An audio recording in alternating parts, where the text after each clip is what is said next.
Hello everyone, welcome back to my channel. This channel is Beautifully Benoit. My name is Amber and this is my father, Lewis. You're supposed to say your name. Lewis. Yes, great. Hello. And we're just gonna talk. I'm gonna introduce you guys to him and learn a bit about him. And that's about it. Listen, as you all know, I have a dog. And he might be making noise. You hear that? That's him making noise. So, okay, great. All right, Father. Yes. That's what I call him.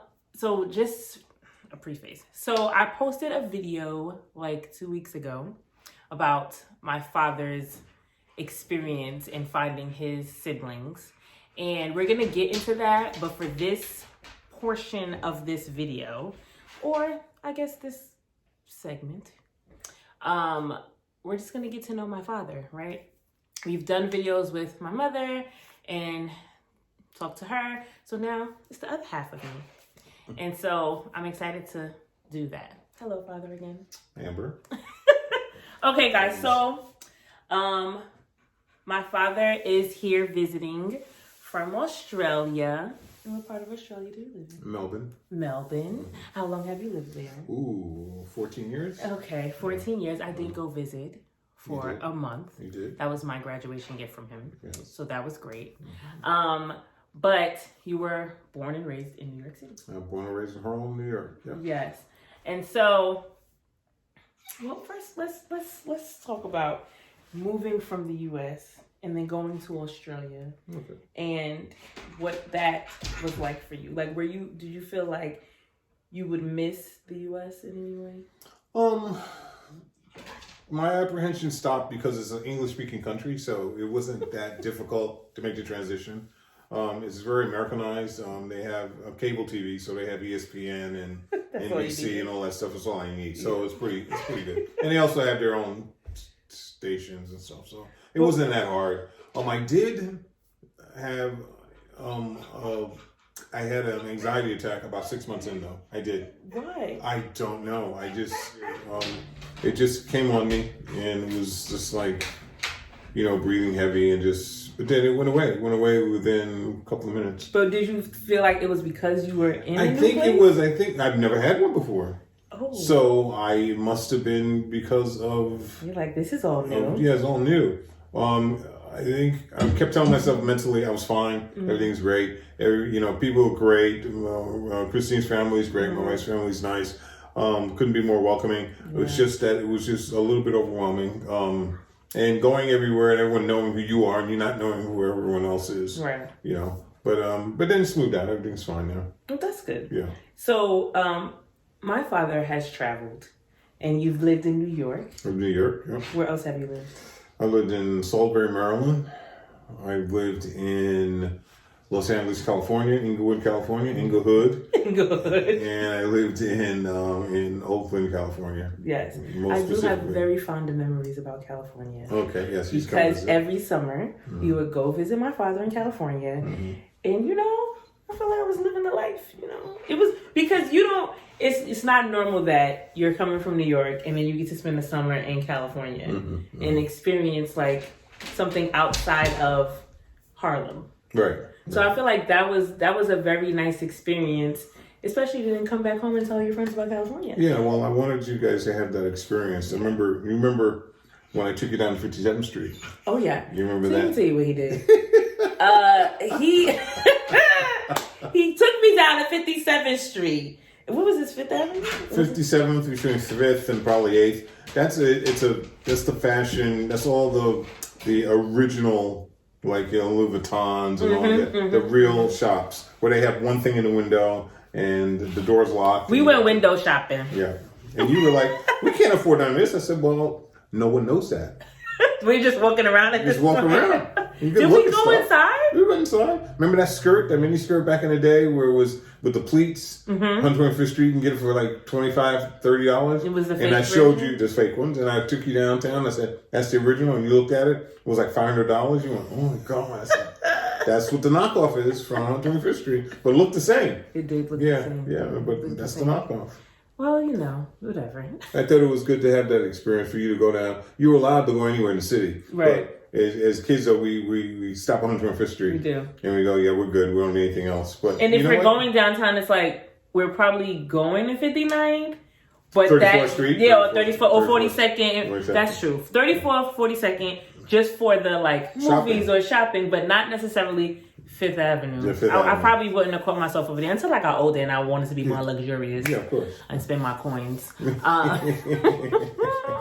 I feel like I consider myself a daddy's girl. I was very my father's coming and I'm excited.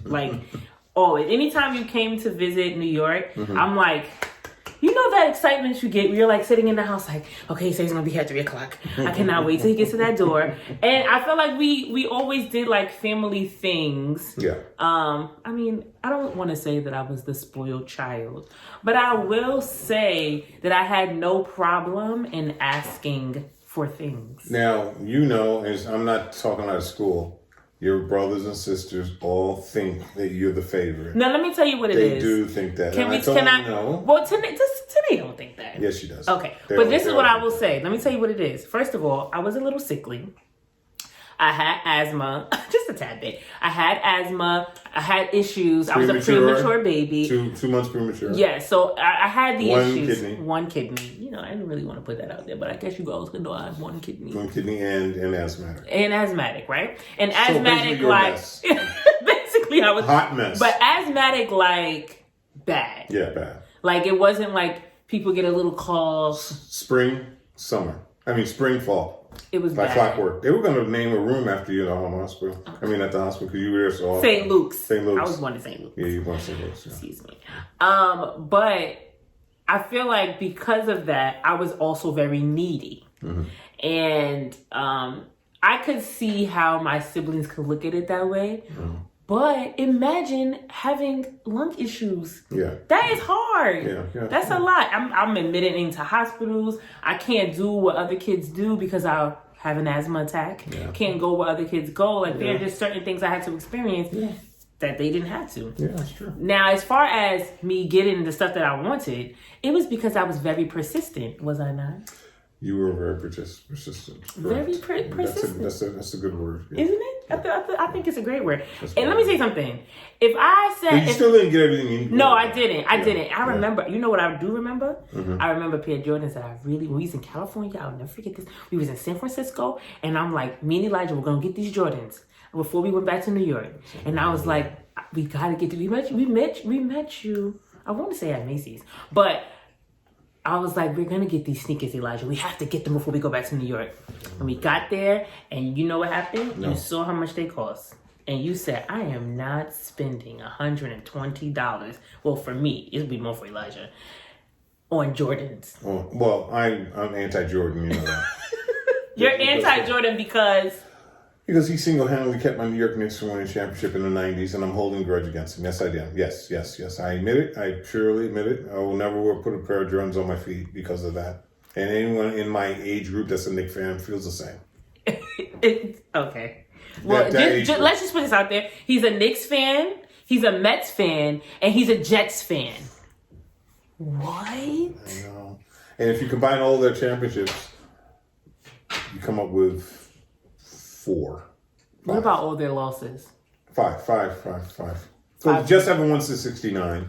Knicks haven't won since 1973, and the Mets haven't won since 1986. How many losses can you calculate in all 3 of those teams? I cannot. Losses? You mean losses in regular season or playoffs?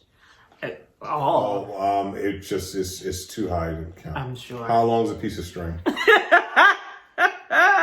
But I'm loyal to my team. He is very loyal. When he walked into our home, he said, whose Yankees hat is this? There's a Yankee hat, right? I said, whose Yankees hat? It's more for style than it is for the team. This is true. All New Yorkers. All over the world, you see Yankee hat. When you went to Africa, did you see Yankee hat? I don't know. Yeah, there's Yankee hats everywhere. I probably did. I didn't look. It's not disgusting. It's a fashion statement. I feel the Mets. Well, I mean, there are people who wear the Mets hat for a fashion. Yeah, but not as much. Not as Yankees. No. I mean, it's true. Okay. So we digress. Yeah, we digress. He is an avid sports fan for sure. Yes. But yeah, anywho, I feel like, well, I was a daddy's girl. I was very like, can't wait till daddy comes. I'm still am a daddy's girl, honestly. But I love my mother also, obviously. Yes. But there is something I did want to talk about. Mm-hmm. And I would want to talk about you and mommy's relationship. Okay. Because growing up, I mean, my parents divorced. I have a stepmother. My father remarried. Hey, Christine.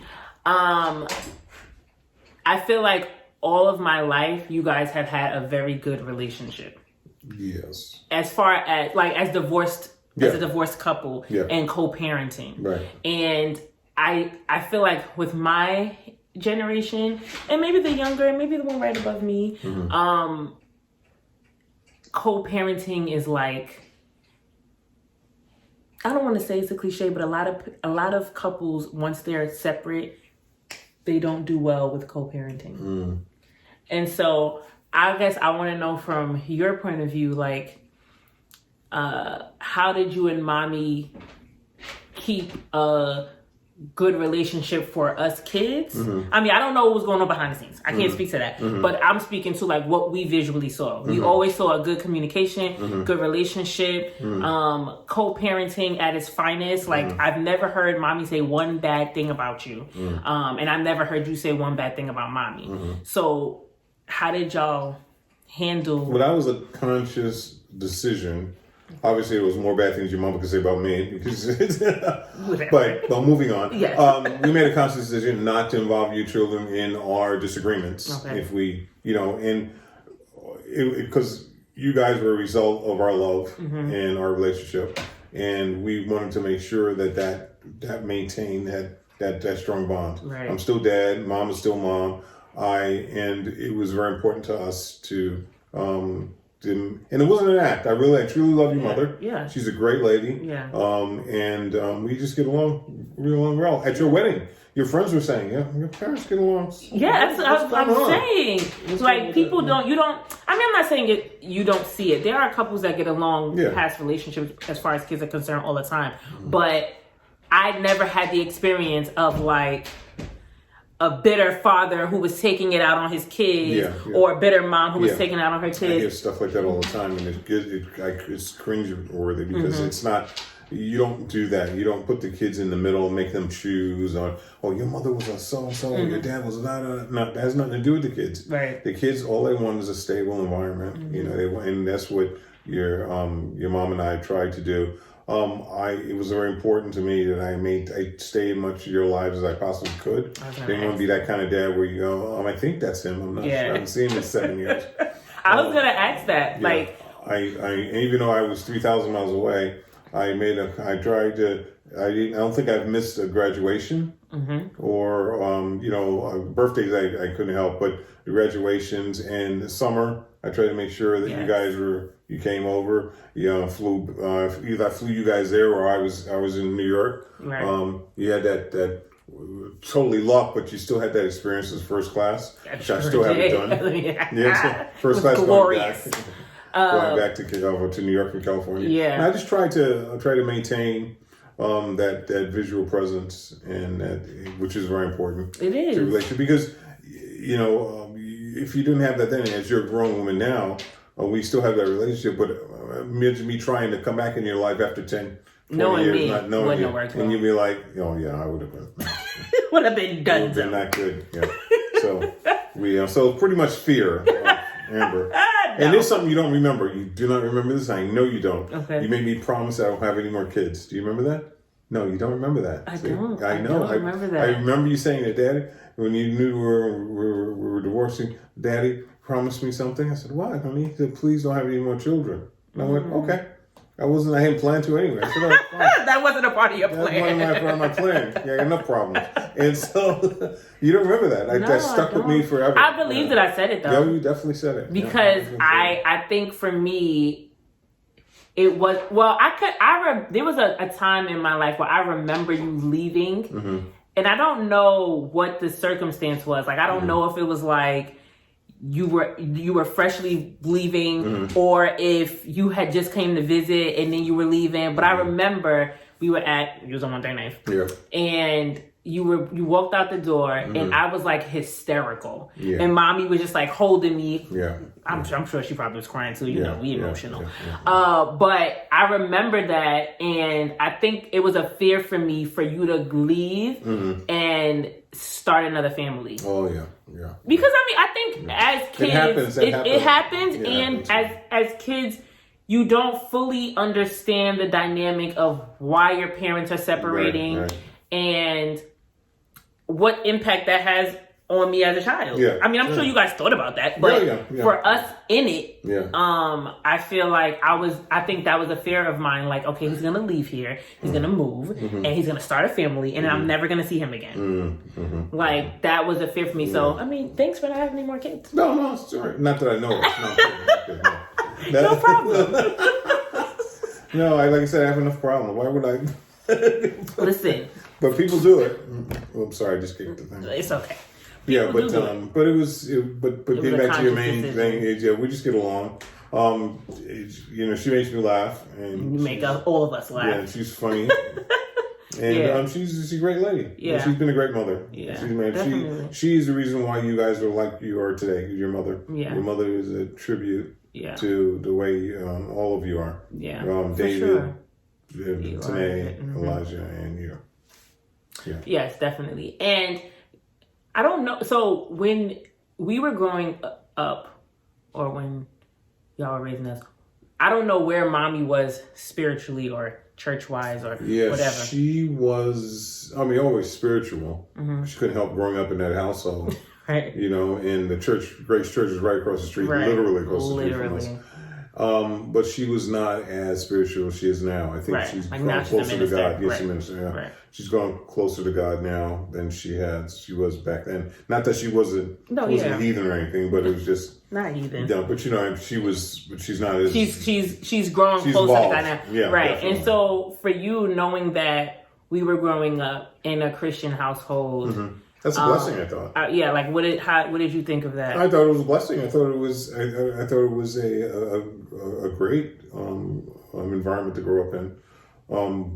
I always thought I'm not going to say I'm very spiritual, but I do believe in God. And I believe in a strong family bond, and I think religion has its place in that bond.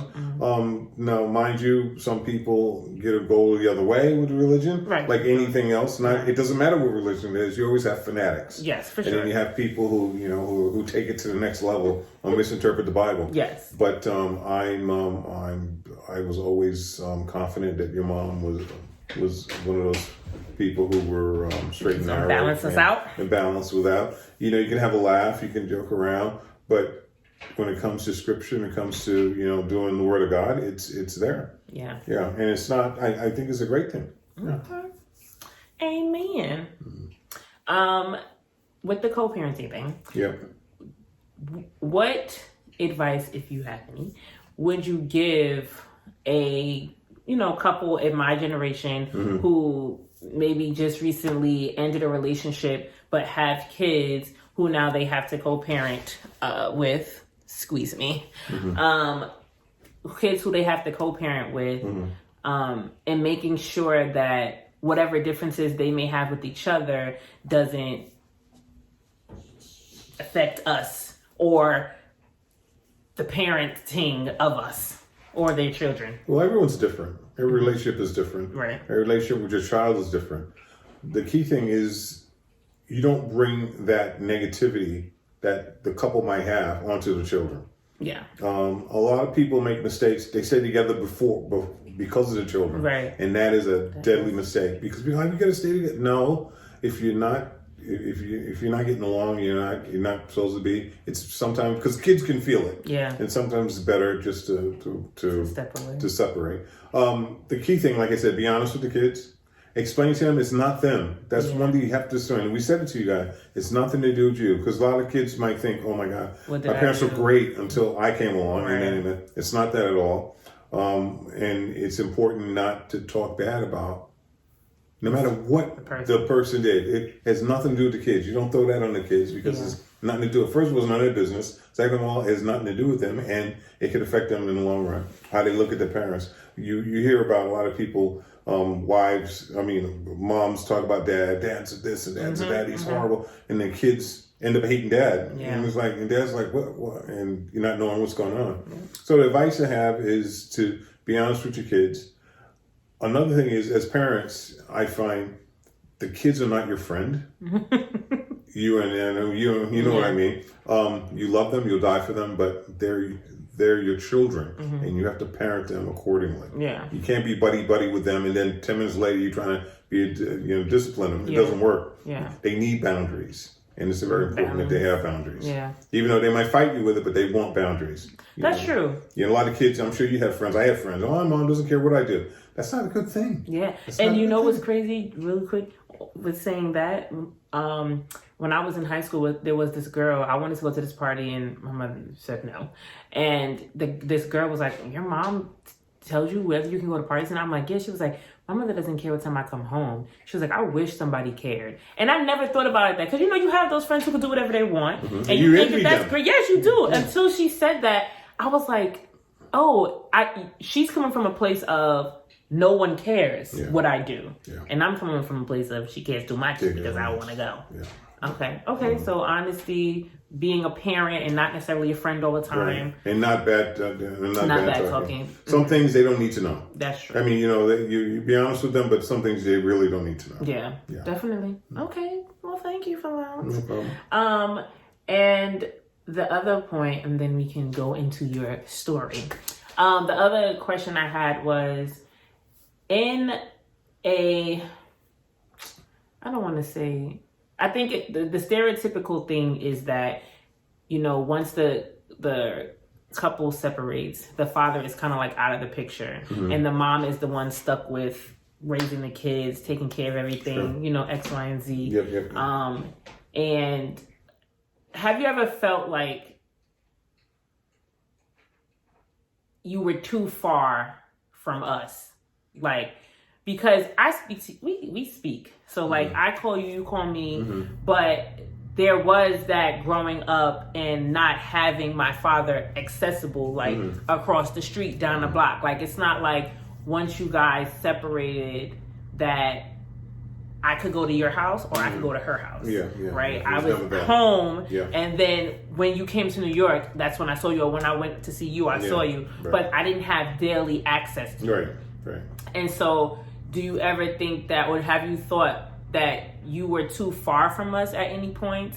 Yeah. I there's some regrets. I'm looking back that I wish I had done a better job of communicating. And the proximity, it just happened that way. It didn't purposely. It wasn't like you left because. Yeah, I'm getting as far away as I can. No, it wasn't that. Follow me. I will find you. I will find you.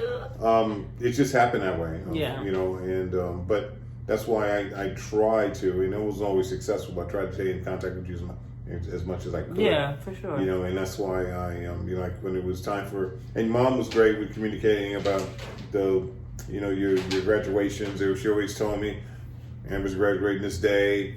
Today's graduating this day, and so we graduated. Okay, I know where to go. Make sure you're there. You're there, and no matter where I was in the country, I got to make sure. Then I was there. Yeah, you were there. Thank God. Yeah, so but looking back, I wish I had been a little closer. Yeah, it'd have been nice for you to, if you have a problem with Mom, not a problem, but you're a teenage girl going through changes, you could just run to my house and I cannot answer the door.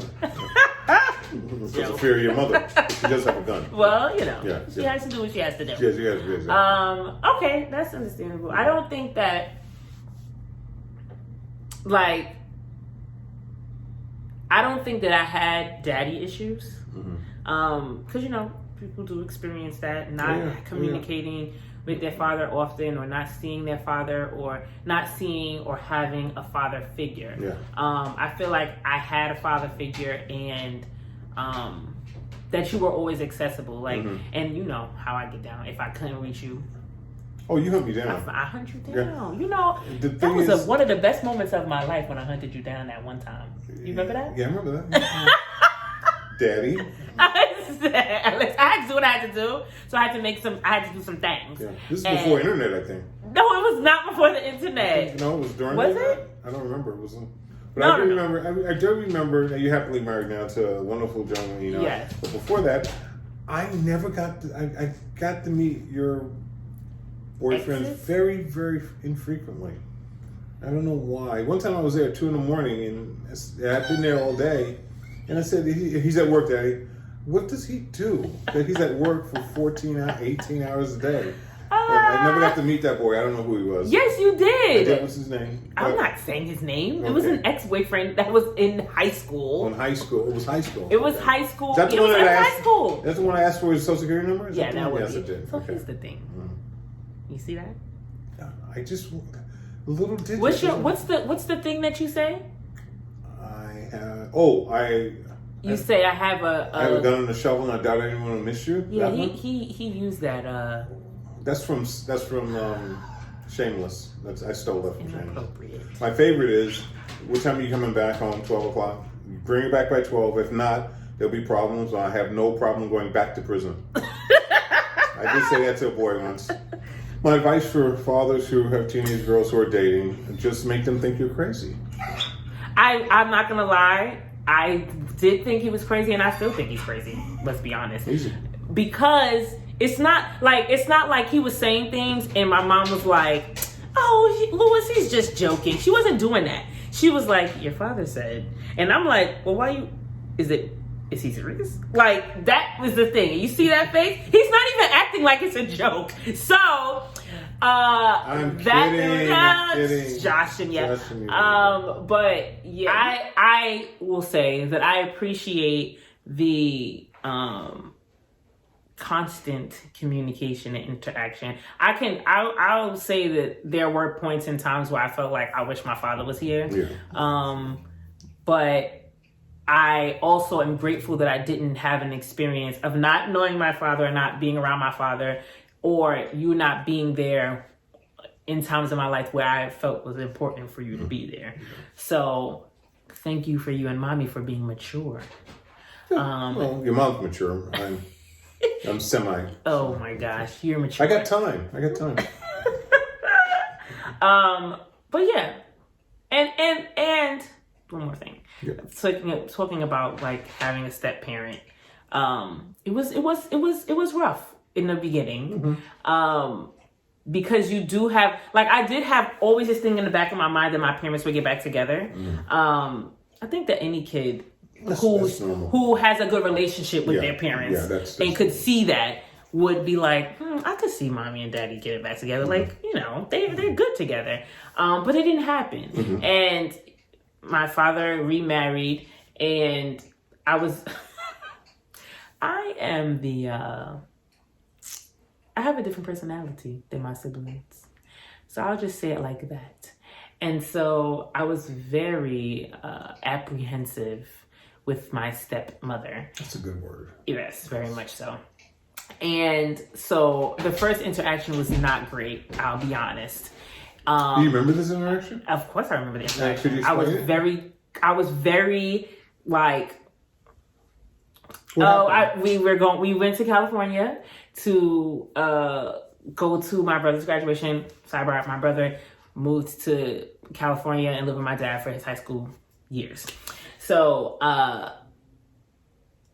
we went to go to my brother's graduation, and we went to your house, and she opened the door, and I was furious, and I just looked at her and I kept walking.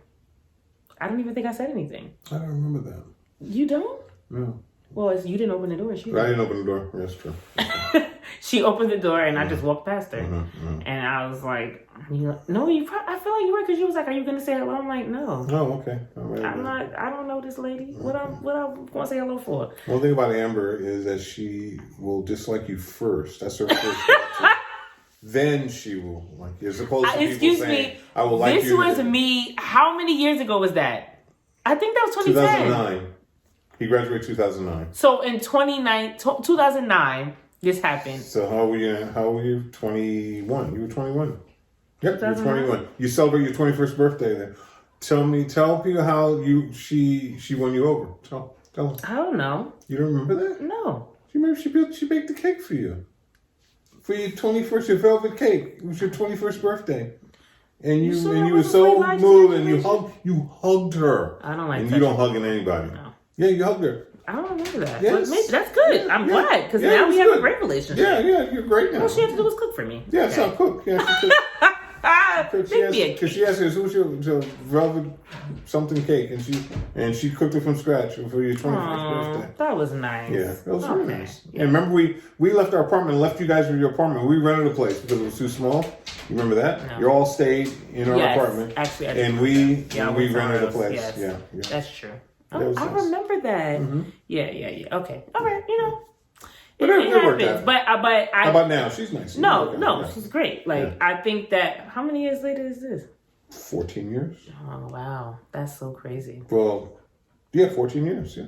June would be 14. I would hope that it's better now. Yeah, right. Oh, that'd be horrible. Yeah. But I would say I think that a piece of me was angry because I expected you to be with my mother. Yeah. And as I've grown, obviously you understand that all relationships don't work, and maybe that was not what was supposed to happen in the end. Clearly, but I'm happy that I got over that and is able to build a relationship with her so that it's not this strife. That's strange when you hear about stuff like that. And for years, because they're holding on to this idea or this grudge, and it's like, is it necessary? No. And now I go to Australia, visited her family, got to know the area, which is very welcoming. So I'm happy you guys do that. That's good.